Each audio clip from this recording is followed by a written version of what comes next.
Welcome to This Explainer. Today, we're unpacking a really fascinating and honestly deeply complex piece of history based on our source material, the anatomy of exclusion and racial coding in sports. When we look back at historical exclusion in athletics, it's super easy to assume that it was driven by explicit, out in the open hatred. But the reality presented in the research is much more subtle than that. Exclusion was rarely framed as, we hate this group. Instead, it was brilliantly disguised through coded language, moving goalposts, and excuses framed as being for the good of the game. Okay, let's dive right into this. The core contradiction our sources highlight is simple but profound. If sports are a pure meritocracy, how did racist systems survive them? Think about it for a second. Athletic competition visibly and constantly tested the assumptions of white supremacy. When minority athletes won, they literally disproved the idea of biological inferiority right there on the field. So societies couldn't just accept those results. They had to invent entirely new explanations to justify why the racial hierarchy should remain intact. Consider this overarching pattern of exclusion. This right here is the whole thesis of our explainer. You constantly had these public claims being made, things like, they're physically unsuited, they lack discipline, or the fans just won't accept them. But what the sources reveal is what these claims actually meant behind closed doors. Racial pseudoscience, cultural racism, or simply protecting the economic interests of white owners. The actual justifications for exclusion were always just a clever disguise for maintaining the status quo. The excuses constantly changed, but the goal remained exactly the same. Section 1. The Intelligence Myth and the Black Athlete. So, to really understand how this worked in practice, we're going to look at 3 distinct case studies. First up, when black athletes started achieving undeniable physical success, the establishment essentially panicked. Their response, starting way back in the late 1800s, was to invent what researchers call the primitive athlete theory. Scientists and raters pushed the idea that black people were driven by natural instinct rather than intelligence. They were framed as emotional or animalistic, entirely lacking intellectual capacity and leadership traits. And why do this? Well, because it allowed white society to dismiss a black athlete's victory as just natural instinct, rather than actually acknowledging their hard work, discipline, or sheer intelligence. Now, what's really interesting about this is how this totally biased theory physically mapped onto the football field for decades. This is what's called positional segregation. Notice the clear divide here. You had white-controlled positions like quarterback, center, and middle linebacker. These were considered the thinking positions, requiring leaders who were seen as intelligent and calm under pressure. Meanwhile, you had black-assigned positions like running back or wide receiver, which were viewed as purely athletic. The establishment used the primitive athlete myth to literally dictate where human beings were allowed to stand on a playing field. Let's ground this heavy sociological theory in reality, because this wasn't just some abstract philosophy. It impacted real people and derailed real careers.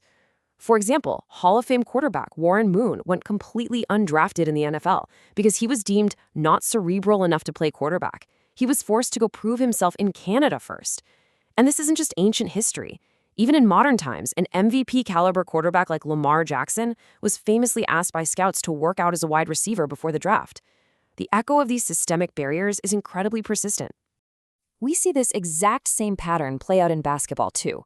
When the sport integrated, the sheer dominance of black athletes caused a massive cultural panic. Critics weaponized cultural racism to frame a deeply biased narrative. Black basketball was coded by critics as flashy, undisciplined, selfish, and chaotic. Conversely, white basketball was vigorously protected and praised as intelligent, team-first, and fundamentally sound. They literally couldn't deny the physical dominance anymore, so instead, they attacked the culture and the style of play. Section 2. The Culture Myth and the Latino Athlete. Moving on, with the expansion of American imperialism, Major League Baseball started treating Latin America as this massive, lucrative labor pipeline. But the players coming over were heavily marginalized, using a completely different set of coded words. Notice the hot-blooded stereotype.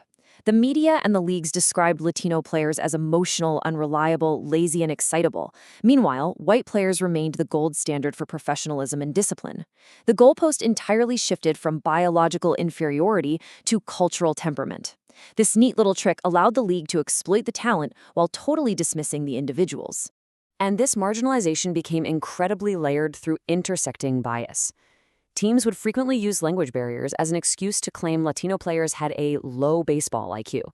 Yet these exact same teams systematically refused to provide translators. They blamed the players for not communicating, actually, while eagerly profiting off them at the exact same time. Furthermore, the color line was devastatingly inconsistent.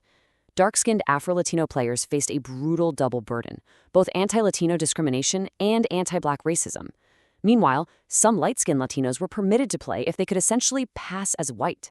Section 3. The masculinity myth and the Jewish athlete. And this brilliantly illustrates the absolute absurdity of these exclusionary systems. Just look at the sharp contrast here. Based on late 19th century anti-Semitism, Jewish men were stereotyped as overly intellectual, urban, and physically soft, which was viewed as a direct threat to American ideals of rugged manhood. So, as our sources point out, Black athletes were marginalized for allegedly being all brawn and no brains, while Jewish athletes were marginalized for allegedly being all brains and no brawn. It's a completely contradictory set of racist myths, engineered for the exact same exclusionary purpose. But there were powerful counter-narratives, and a great example is Hank Greenberg, a major Jewish baseball star in the 1930s. He faced intense anti-Semitism, awful slurs, and accusations of having divided loyalties. But his very existence as a powerhouse athlete threatened the stereotype that Jews were unathletic foreigners. When he famously refused to play on Yom Kippur during a tight pennant race, it became a nationally significant moment. It powerfully proved that Jewish athletes absolutely did not have to abandon their religious identity to be truly American heroes. Section 4. The pseudoscience and media machine. So, what was the actual engine driving all these different stereotypes? Well, a massive chunk of this history relies on eugenics.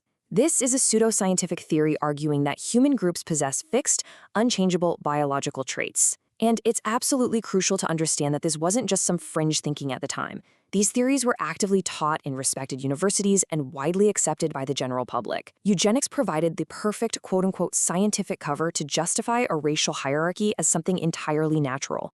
The sports world essentially became a laboratory. It was this highly visible stage where societies actively tried to prove these deeply flawed eugenics theories. Notice how neatly the establishment tried to box absolutely everyone in. Blacks are physical but unintelligent, Jews are intelligent but weak, Latinos are emotional, and, how convenient, whites possess the ideal, perfect balance of mind, body, and leadership. It was a completely manufactured reality designed to keep power firmly centralized. And who was the megaphone for all this fake science? You guessed it, the sports media. Sports writers continuously reinforced these stereotypes through subtle, coded language. Minority athletes were constantly praised for raw athleticism or being fiery. White athletes, on the other hand, were praised as hardworking, smart, or a coach on the field. The media essentially translated academic racism into everyday language for the fans. And as the source material points out, linguistic studies show that commentators still subtly use this racialized language today. Section 5. How exclusion mutates to survive. So the crucial point we need to take away here is that integration didn't just happen because the sports world woke up one day and decided racism was over. Absolutely not. It was a forced evolution. Black newspapers applied relentless pressure, civil rights activism surged, World War II severely weakened global racist ideologies, and ultimately, owners realized that winning brought in massive profits. Integration was driven by activism and economics. Because the underlying prejudice hadn't entirely vanished, power structures adapted. And that is exactly why coaching, ownership, and leadership roles remained overwhelmingly restricted for decades. Let's move to this timeline and see how this builds, because this brings us to the ultimate survival mechanism of exclusion, the shifting goalpost. Whenever reality disproved one stereotype, society just invented a shiny new one. They're too weak, mutated into, okay, they're strong but unintelligent. When that was disproven, it became, sure, they can play, but they can't lead. And finally, they can lead, but they lack discipline. Racism in sports survived by constantly changing forms rather than actually disappearing. Which leaves us with this final, genuinely profound question from our source material to reflect on. If racism in sports survived historically by continually changing its explanations, what explanations are we still accepting today? Are we still hearing coded language in broadcasts about who is naturally gifted versus who is cerebral? By understanding the anatomy of how exclusion mutates, we can become much sharper, more critical consumers of the narratives we watch, read, and listen to. Thank you so much for joining me for this explainer, and keep questioning the narrative.